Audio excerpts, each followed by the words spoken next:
So yes, we're back with another video, and today we're going to be doing something a little bit different, something a little bit, you know, out there. Not really, but we're going to do a Hungarian GP review basically. So my thoughts and opinions on the race, you know, what I liked, what I didn't, and just me ranting basically, just absolutely waffling. But I hope you guys do enjoy it. I've done a race in the background, so there's something to watch, something you might enjoy. It's just some like cut out moments basically of just what I was doing in unranked. A lot of people are cunts in this, so yeah, enjoy. But yeah, I'll just be waffling over, telling you what I think, and if you guys have a different like opinion to me, that's completely fine. Put it in the comments. I do want to hear like different viewpoints, and we can have an argument, no, a discussion. But yeah, hopefully you guys enjoy. So I'm going to do a little race review as a whole, as the first part here, and I think the race was decent, not gonna lie. I mean, I didn't really enjoy it, but like in terms of F1 races it was okay, but I mean compared to the Austrian and Styrian Grand Prix, which were like fucking amazing, this was a bit lackluster, you know, a little bit boring. And I know it's just like my opinion, but I don't know, I just didn't really just engage with it.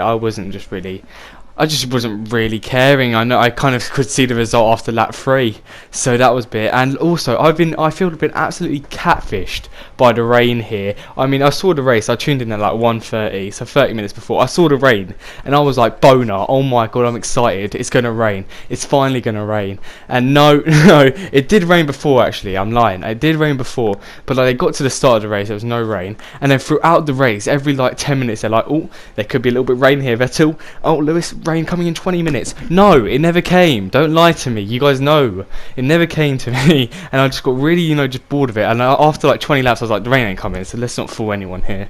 So yeah, I was just a bit, I don't know, catfished by the rain. I was a bit like left with my dick out, basically embarrassed that I fell for something like that. You know, I was excited. I thought it could really mix things up, because the Hungarian GP as a whole is a very the track is very hard to overtake on. You can only really do it in the start finish straight, or like, no, yeah, it's just really the start finish straight, and actually into the second corner and third. But like, it's just, I don't know, I thought the rain would really mix it up, but it really didn't. It really didn't. But I mean, after that it was an okay race in my opinion, but I mean, it was nowhere near the Austrian or Styrian basically. So the second part of this video, we're going to talk about, is the Mercedes too good? And if you tuned in thinking that I would say that the Mercedes isn't too good, you're an utter retard. Of course they are too good. Have you seen them? They're blistering quick. I mean, God, Lewis Hamilton could be sleeping and he'd still be faster than, you know, fucking, I don't know, Nicholas Latifi, because he's fucking dog shit. But like, I'm looking at the qualifying here. He's a second faster, nearly a second faster actually, than Lance Stroll. And Lance Stroll was third. You know how much of an advantage a second is in F1? It's just so unfair that these Mercedes can go this fast. I mean, it's not even a challenge. I mean, lap 4 of the Hungarian GP, he already had a 6-second gap. A 6-second gap. That's 2 seconds a lap faster. How do you, I mean, it's just absolutely, it's mental. It's mental. I thought I saw domination in the Red Bull days with Sebastian Vettel, but this is something else. I mean, it's just clearly going to be a Mercedes win every single weekend, unless there's just some technical faults or something like that. And I mean, it's just, they completely dominated here, and especially like Lewis Hamilton. He's just gonna win it. You know what I mean? He's just gonna win everything. I mean, Bottas cannot challenge. I don't think he can. He's not got it in him. I mean, I just wanted Nico Rosberg to stay. He at least did something. He won something. I mean, I'm looking at here, I'm thinking, I've had my 4 years with Red Bull, and then that got boring, you know, when they won every single fucking year. And then I was like, okay, finally, you know, when Mercedes came in, I was like, okay, that's going to be challenging. No, I was wrong. 7 years of watching the same winner. Boring me. It really is boring me, and this GP showed nothing more. They just completely have so much dominance over the field that it's actually mental. I mean, Ferrari, I don't know what the fuck happened with Ferrari. Actually, I do. Very shady shit there. I mean, the FIA doesn't talk about what they kind of did, but you know they had some illegal stuff there that was definitely not allowed, but the FIA didn't say anything. And the only person that can actually compete is Max Verstappen, and the Red Bull's just not good enough, and his teammate's not good enough right now. He's young. Albon, I know he is young, and he's got some like experience to gain, but Verstappen is the only guy on that whole grid that can even try, and that's even beating Bottas. I still don't think he can beat Lewis Hamilton, especially if Lewis Hamilton has like a good race day. I mean, I think it's impossible at the moment with that Mercedes. But yeah, so basically what my thing is that the Mercedes is so fucking good and it's actually a joke, and this season and next season, I think, if nothing changes, is going to be an absolute just Mercedes whitewash, and Lewis Hamilton will get his 8th title, 9th actually. He's definitely going to beat Michael, no, 7th actually. actually. He's going for his 7th title. He'll get his 7th and 8th if nothing changes, and I can't see it. I mean, Racing Point, they've not got a chance. I mean, Lance Stroll and Sergio Perez aren't a good enough driver lineup to even compete during a race, and their race pace is slower than qualifying. Of course it is, but you know what I mean. And I mean, Ferrari just fucking shite. McLaren are doing well. They didn't do well this weekend, but I mean, it's just a joke how good the Mercedes are, and it really annoys me, as I've been waffling for 2 minutes about how good they are. It just annoys me. And I saw something that they have the same amount of front row lockouts as Ferrari in like 700 races less. That's just mental. So Mercedes has done it in like 200, 300 races that Ferrari haven't in 800. It's just mental how good the Mercedes are, and the team itself, you have to give credit, the team is very good, like organised wise and stuff like that, but it's just such a domination, which really annoys me. Makes the sport boring, because I already know who's going to win going into it. I mean, unless they have a problem, I just know. So basically, there you go. I think that the Mercedes are way too good, and there's just no beating them on their day. Not even on their day. I mean, I think they can have a punch and still be fast in half the grid. I mean, God, for fuck's sake. So now we're going to move on to something a little bit lighter, where I'm actually congratulating someone instead of just shitting on the Mercedes for the last 2 minutes.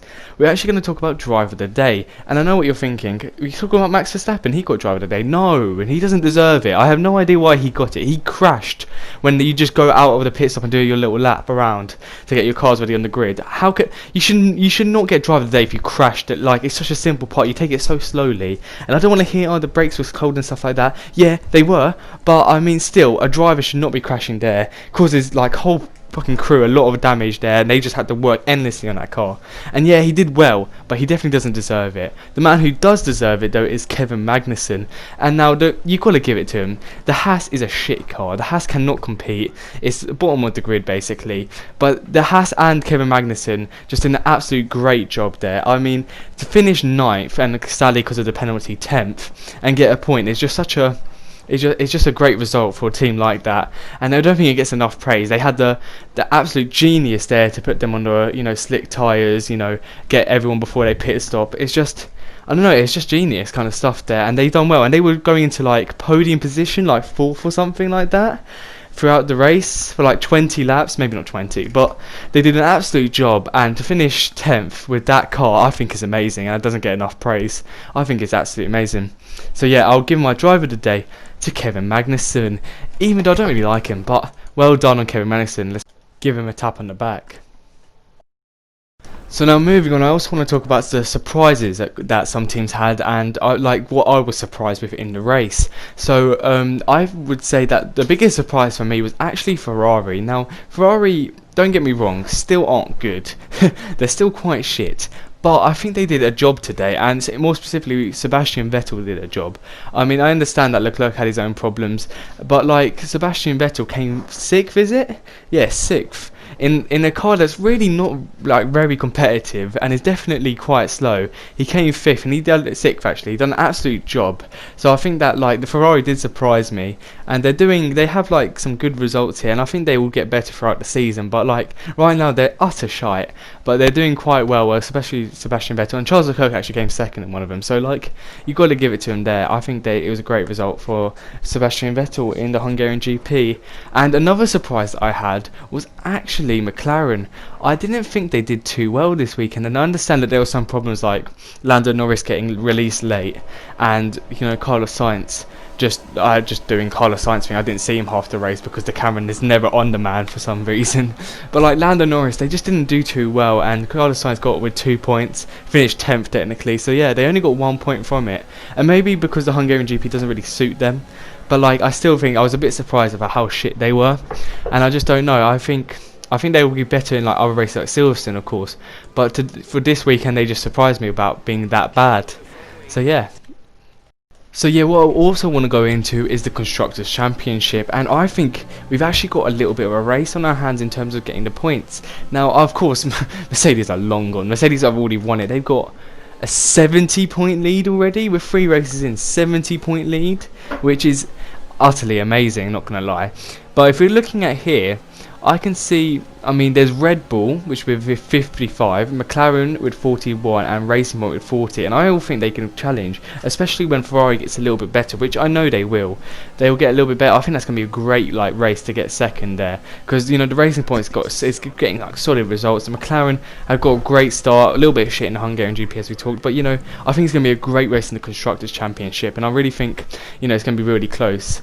And I don't know. I don't know who's going to win it. I'm not going to make my predictions now, but I do think it's going to be close, and I think that's going to be something to look for. Because the driving championship, let's not even try that. I mean, that's just a Hamilton win here. Come on.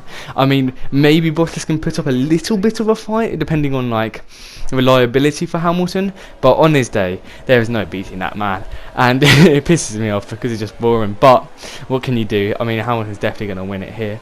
But you know, and Silverstone is a great track for him next week. So yeah. So that's really it there, and I mean, I really think that you know the constructors is the thing to look for. Definitely not the drivers. Maybe who comes in like the middle tier, but yeah, the constructors are going to be really interesting, and I'm very excited to see how that's going to play out, especially after this and at Silverstone in 2 weeks' time. So anyway guys, that's going to be the end of it here in my review, and I don't know, it's my first time. I don't really know if you guys like this kind of stuff. It's just me ranting basically for 11 minutes now. So I don't know, I hope you guys tell me if you can, like, if there's any feedback for it. I really like it. I don't mind doing these kind of, I like it. I enjoy just absolutely ranting into like a thing, and I don't mind if you guys think I should maybe change up the content as well, if you think, because I like doing like race in the background. I thought that's something that could keep you interested whilst I'm doing the videos. So if there is anything I can change, or is there any constructive criticism, of course you think it's shit, then do tell me. I mean, I don't mind, you know, everyone's entitled to an opinion, even if it's wrong. Joking, but yeah, tell me what you guys think, and hopefully you know, we can have a discussion in the comments. But yeah, other than that, I'll do a one in Silverstone. I am interested to see how that goes. I might do an early predictions as well next week. But yeah, this was my rant, and I'm not gonna lie, I enjoyed it. I enjoyed just getting all that hate for the Mercedes out of the way. But yeah, I hope you guys enjoyed the video in the background as well. I am not good at racing, so if you were looking to come here for good racing, it's not. But anyway, thanks for listening basically, and I hope you guys enjoyed. Like and subscribe.